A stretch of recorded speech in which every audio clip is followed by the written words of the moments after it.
Welcome to another episode of Mike's Money Picks. Today on the podcast, we're going to be breaking down the college basketball DFS slate for Thursday, March 28th. This is the first day of the Sweet 16 of the 2024 NCAA Tournament. And so we've got 4 games here on the slate, and we're going to break down all 4 games, tell you what you can expect from each game, as well as who needs to be in your DraftKings and FanDuel lineups and who needs to be out of your DraftKings and FanDuel lineups for each game on this 4-game slate. So if you are curious, we are going to have coverage for the rest of the NCAA tournament, so make sure you're subscribed to the channel so that way you can be here for Friday's Sweet 16 action, Saturday and Sunday's Elite 8 action, and then next Saturday's Final Four, and then the following Monday's National Championship game, because we're going to have you covered for all of those games. The plan right now is to have live episodes Friday and Saturday night for the Elite 8 action on Saturday and Sunday. Now, those are going to be smaller 2-game slates, so they're not likely to be long live sessions, but I do want to do them live so that way I can get them out there a little bit sooner. Don't have to spend time processing and uploading it because I know it's a very quick turnaround on the weekends like that. So if you are subscribed to the channel, you'll be notified when we go live. If you're subscribed to the audio feed, if you're listening to this on audio, you'll get that as soon as possible because I always upload the audio right after I finish the live. Now, if you have not already, please help me out. Hit the like button on YouTube, rate and review the audio if that's how you're listening as well. It really does help me out a ton. I really do appreciate it. Helps the videos get noticed and show up in searches. Helps the podcast show up in searches on Spotify and Apple and anywhere like that as well if it has ratings and reviews. So I really do appreciate it when you guys do that. Now, before we dive into Thursday's Sweet 16 action, I do have a little bit of a story time. So if you do not want to partake in this, then just fast forward a little bit and go to the end. But this is a little bit of a cautionary tale, and I will say straight up, StubHub has lost a customer. So, some of you all are aware that last week I went to the NCAA tournament on Thursday. I am a resident of North Carolina. My Texas Longhorns were playing in Charlotte. It was a perfect match. I was able to get tickets Thursday night. Was able to go and had an absolute blast. Me and my dad went. And then on Saturday, my dad's a University of Dayton alum. So Dayton was playing in the early game. Texas was playing in Charlotte later. So it was a perfect combination for us to go again, right? Be able to watch Dayton in the morning and then drive down to Charlotte and go. So on Friday morning, I spent a ton of time looking through different websites, trying to find the best value, best location for some tickets to watch Texas on Saturday. And I thought I finally had it on StubHub. Paid about $300 each for each ticket for the Saturday session at Charlotte. And got an email from StubHub right after saying, hey, we'll send you an email when your ticket's ready. I'm like, cool, okay, that email will get there eventually. And so then I drive down to the game Saturday, get to the arena at Charlotte. And I'm on my phone and I'm looking for the email where the tickets are. It's not there. Search spam. It's not there. There's no email for my tickets. And so I get on the line with StubHub's customer support, and they're like, yeah, the tickets aren't available. And so they're like, click this link and we'll either have alternative tickets for you or you can request a refund. And I'm like, okay, we'll get 2 more tickets. Everything will be fine. And they said there's no alternative tickets. And the only option was a refund. And so we had driven hour and a half to Charlotte. We had paid $15 for parking. We paid all the prices on StubHub to end up not at the game and having to drive back to Charlotte or back home from Charlotte. And so my thinking was immediately like, hey, why don't we try to find new tickets? Like, the game's not sold out, right? And so we looked on all these sites and, there were tickets available for sale, but they were infinitely more expensive than what we paid for them. And my dad's like, why don't you check StubHub?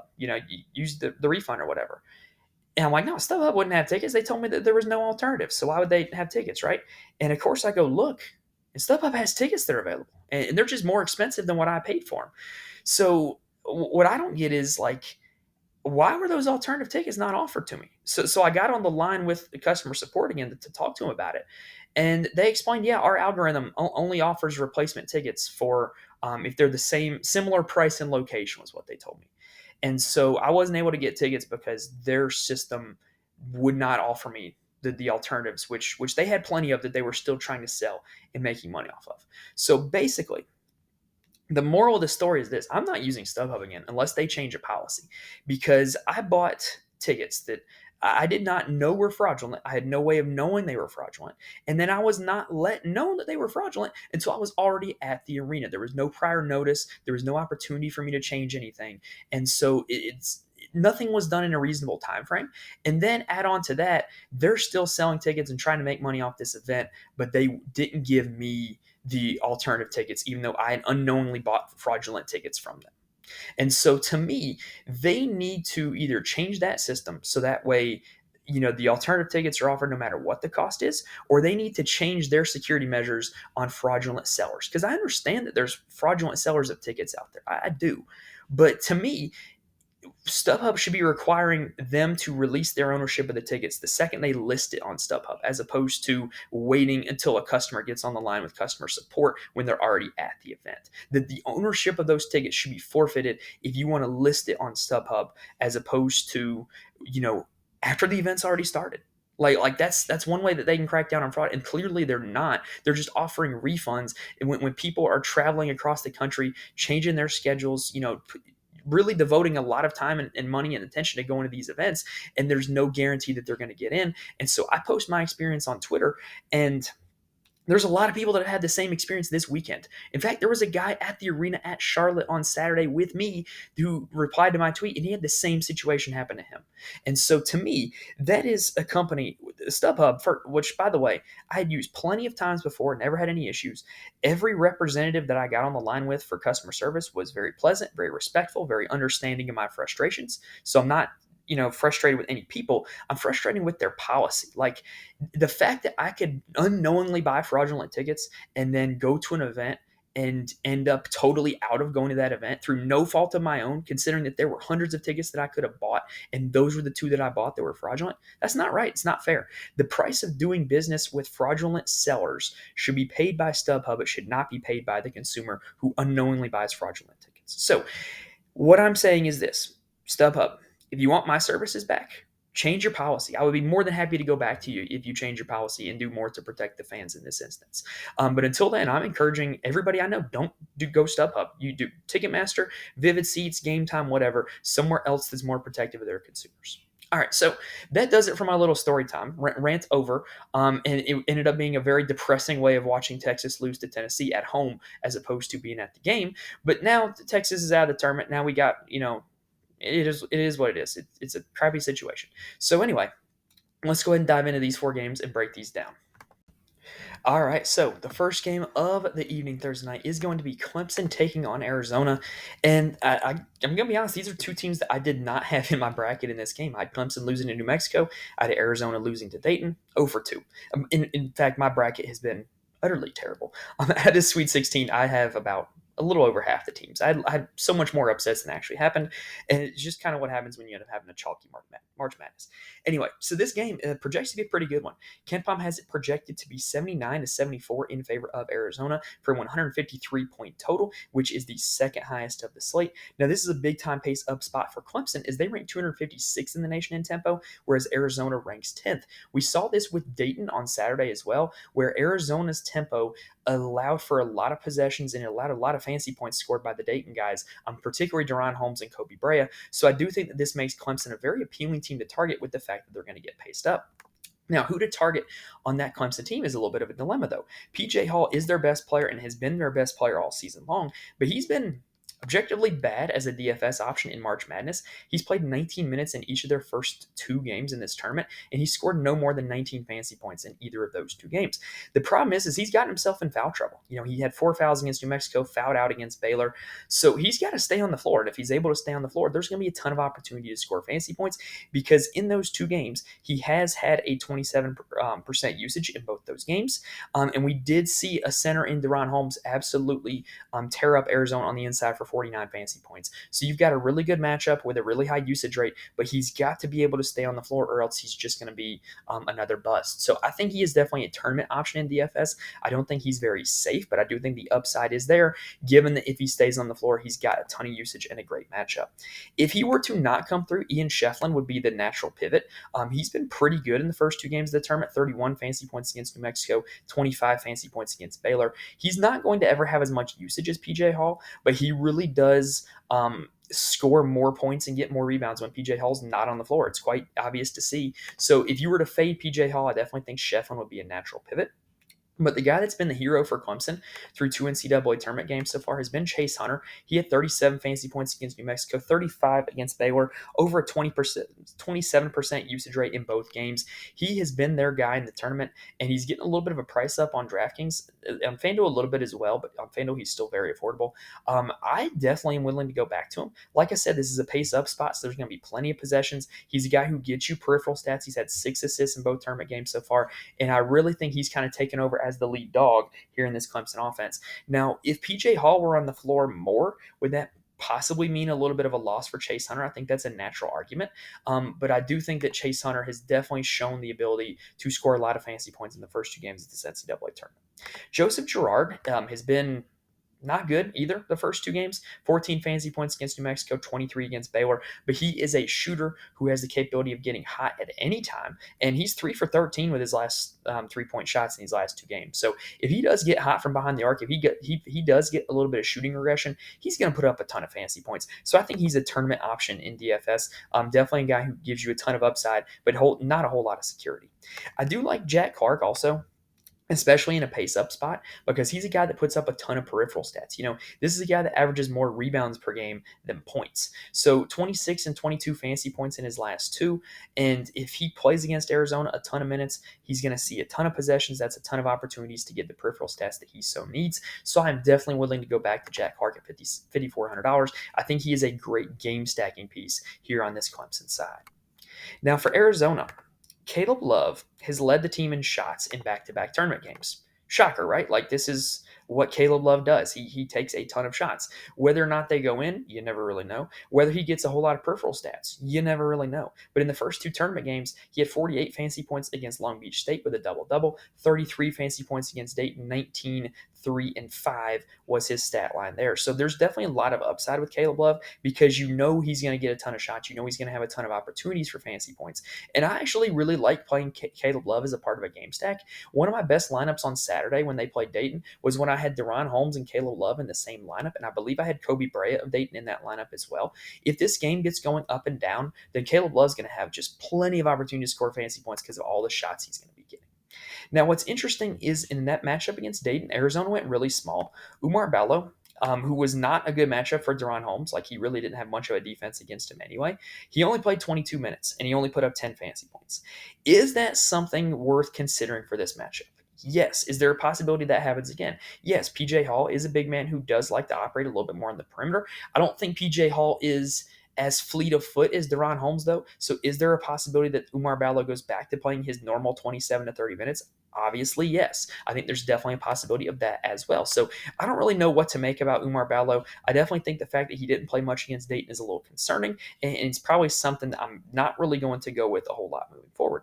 What that did was if Ballo was out of the lineup, Jaden Bradley played a ton of minutes. He played 27 minutes against Dayton and put up 32 fantasy points in those 27 minutes. Got a big-time price jump on DraftKings.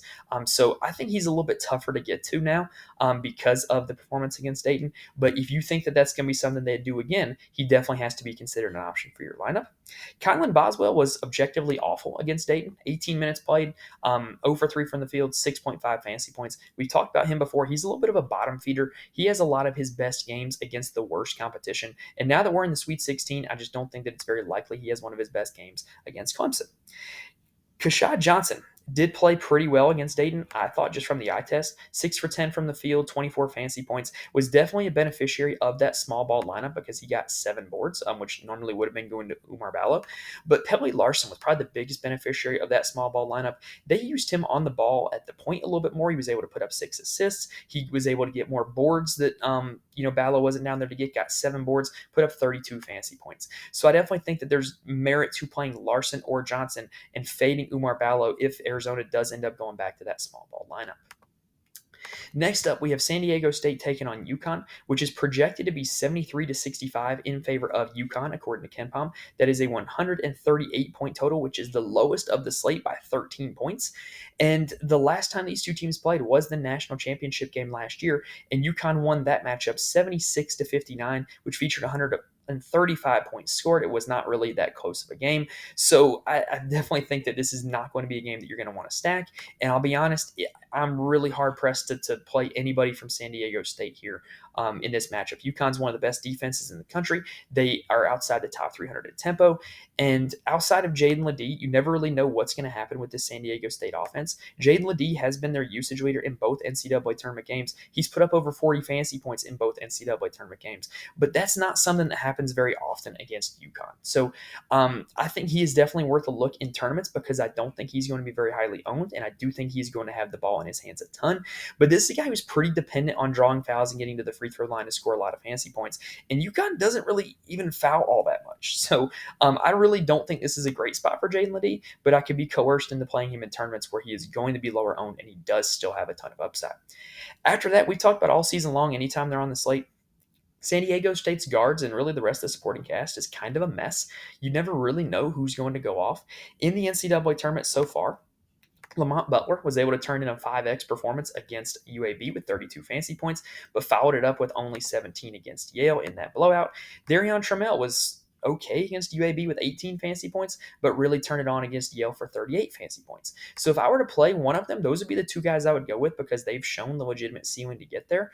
But I just don't see it really happening against UConn. Reese Waters is still having a pretty high usage rate coming off the bench, but his minutes that he's playing, which are not that many, are definitely capping his upside. So I think the San Diego State guard situation is one that you can definitely avoid. Maybe take a shot at Butler or Trammell in a GPP, but I definitely don't think this is a situation where you're optimally going to want to play a lot of. Now on the UConn side, Tristan Newton is really dependent on his peripheral stats to hit value in DFS. And he had a 34% usage rate against Northwestern en route to 42 fantasy points. So if that usage continues for Tristan Newton, I definitely like his chances at getting there again. But there's no guarantee that happens. That is well above his season average in usage rate. What is a little bit encouraging, though, is that he did have 19, 10, and 4 against San Diego State last year with a double-double. So if he was able to do that against San Diego State last year, against the San Diego State team last year, that in my opinion was better on defense and played a little bit slower than they do now, then I do think there's a possibility he gets value. But he's going to need those peripheral stats. He's going to need this game to turn into a little bit more of a shootout than it's currently projected to be. Donovan Clingan has had 250 fantasy point outings in his last 3, and I think the upside is absolutely tremendous. He doesn't really play a ton of minutes anyway, so the foul trouble against Jaden Ledee isn't a huge concern to me. I do think he's a ton of upside. He's a tournament option in DFS. I don't think you can play him in cash, but I do think that the way he plays gives you a ton of upside in fantasy. And last year, Adama Sanogo really ate San Diego State alive, had 17 and 10 against him. So he's a guy that I'm definitely willing to go with here on this slate. Now, the supporting cast for UConn is kind of the same way that San Diego State is, though. You never really know where it's going to come from. Every now and then you'll get a Stephon Castle or an Alex Caravan game. Caravan's splits were much better when Clingan was out of the lineup. He hasn't done a whole lot since Clingan has been back and been healthy.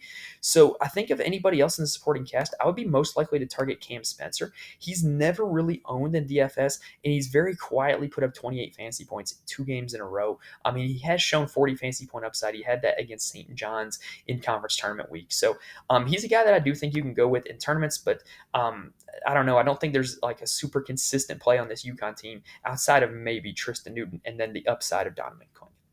Now, before we carry on with the late night games, I do want to mention there are a few places where you can get more information from me. First off, you can follow me on Twitter at Mike's Money Picks. Join the Fantasy Corner Discord. The link is in the description on YouTube as well as in the audio feed. And the Fantasy Corner Discord is basically just a chat room where a lot of people who are really smart and play a lot of DFS for a lot of different sports are in there for the different chats of the different sports. And the college basketball chat in there has been jumping recently. We've had a lot of big time winners in there, and there's no better place, in my opinion, to go to bounce some ideas off of people, to kind of get input, extra stats, extra nuggets, extra advice for your lineups, and then sweat it out together. It's just an absolute blast to be a part of. A lot of good people in there who are more than willing to provide input on whether or not somebody's a good play, bad play, whatever. And a lot of people in there who have won some legitimate money here this season, and we're looking to finish it off strong the next 2 weeks. So join the Fantasy Corner Discord, get in on the discussion, get my thoughts and everybody else's thoughts on DFS slates like this one.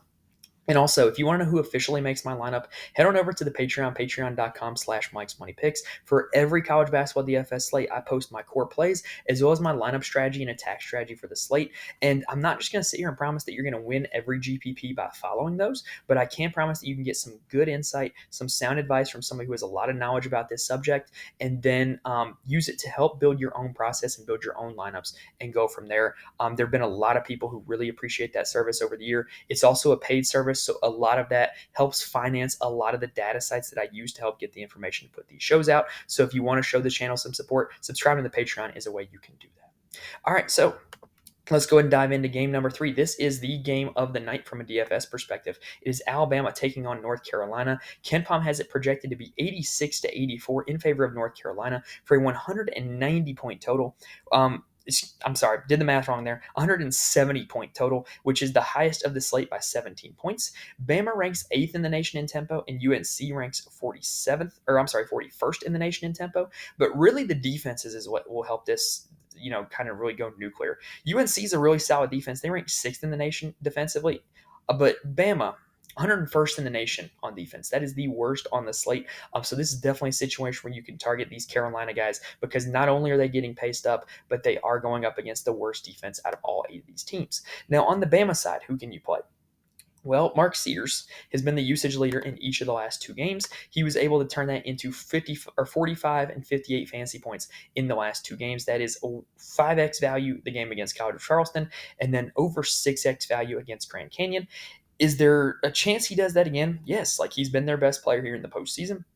He's absolutely filled up the stat sheet, 30 and 26 points with more peripherals than his season averages. Definitely willing to go back to Mark Sears again, but don't sleep on Aaron Estrada. He's very quietly put up 35 and 36 fantasy points in the first 2 games of this tournament, and the usage rates for Estrada are closer to Sears than their price tags would indicate. It's just been Sears who's been doing all the scoring recently, but the peripherals for Estrada have absolutely been there. The shot attempts for Estrada have absolutely been there. He's taken 14 shot attempts in each of the last 2 games.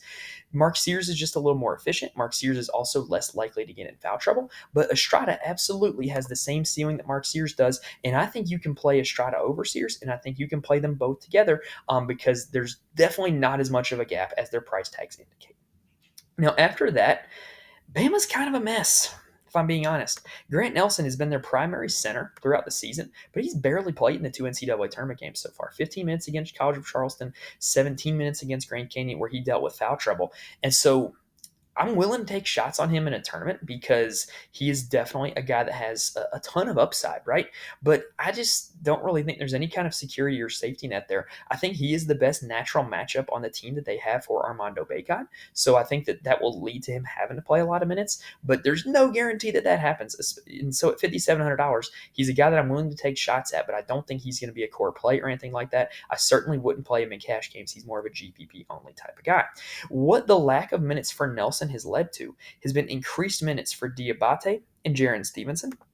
Jaron Stevenson is not a guy who plays with a high usage rate. He's only turned into 13 and 7 fantasy points in those 2 games. But Mohamed Diabate is a guy who plays with a high usage rate. He turned it into 15 and 19 fantasy points in those 2 games on only 18 and 13 minutes. So if this is a trend that's going to continue, Diabate is absolutely a guy that would have to find your lineups. Mohamed Waggy is another guy that could see boosted minutes with Nelson struggling.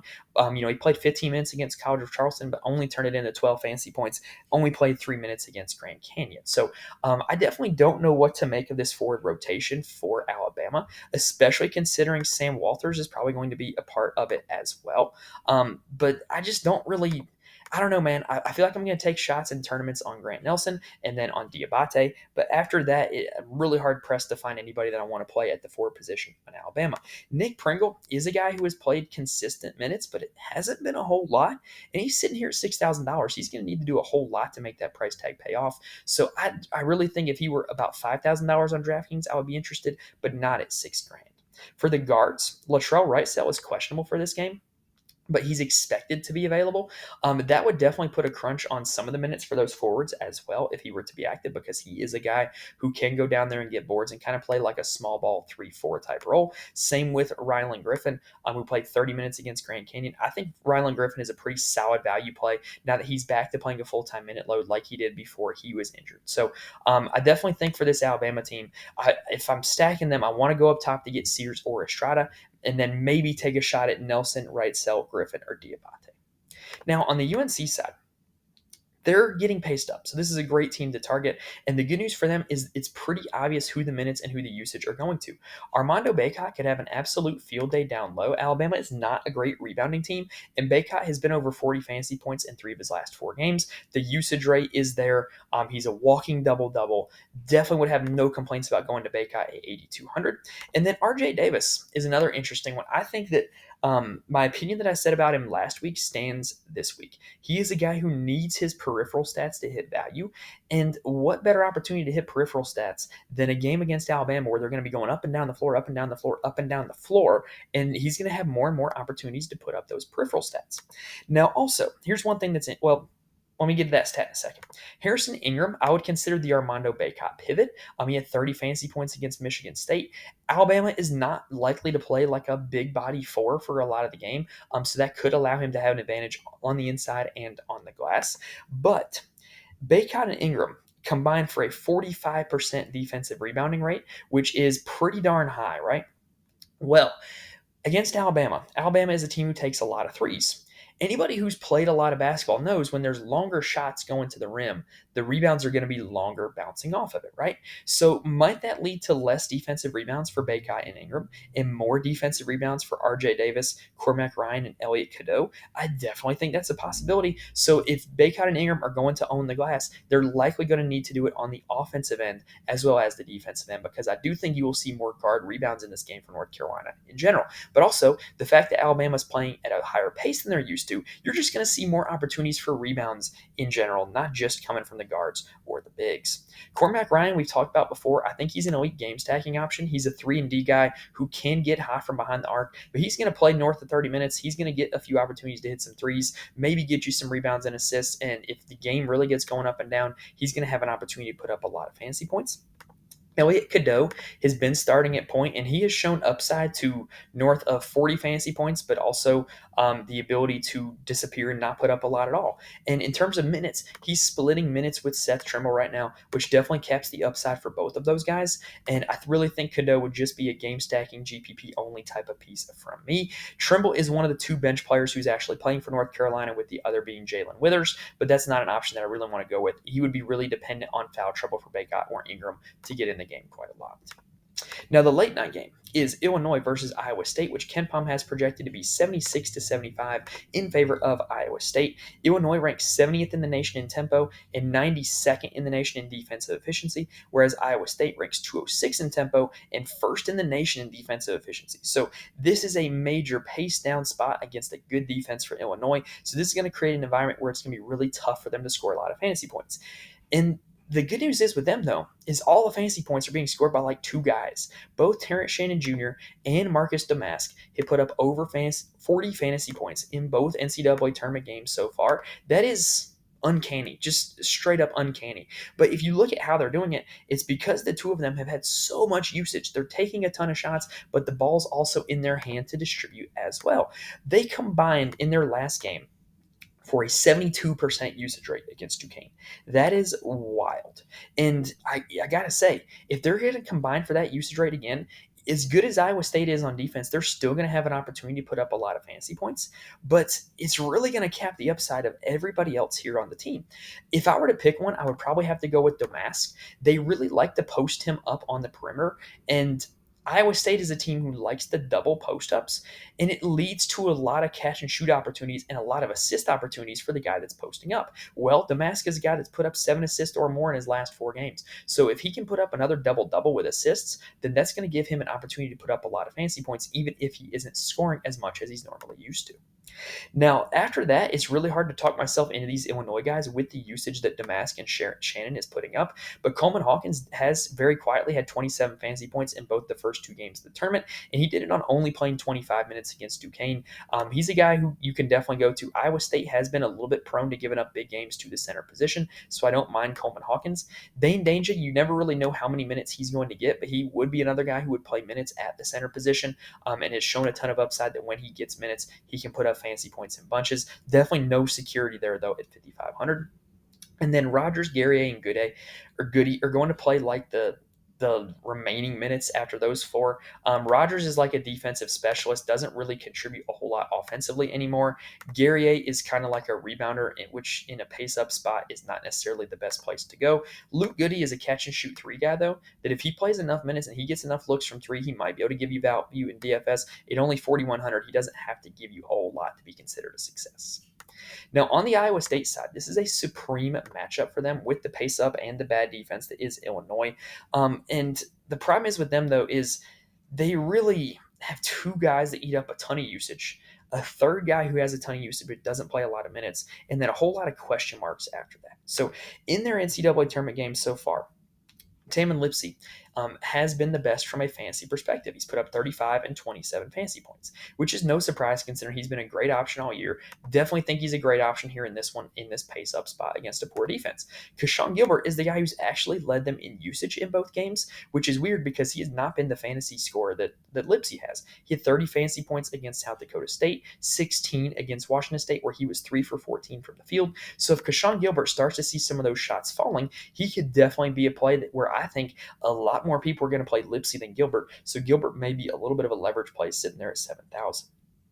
Milan Momcilovic is third on the team in minutes. He's going to play a ton of minutes, have a ton of opportunities to take some threes, but I still question where the upside is. Like I think probably 30 fantasy points is about his upside, which will be 5x value, but definitely not a guy who hits that upside very consistently. Curtis Jones is third on the team in usage. He comes off the bench, and in the two NCAA tournament games so far, he's put up 27 and 26 fantasy points on 28 and 27 minutes.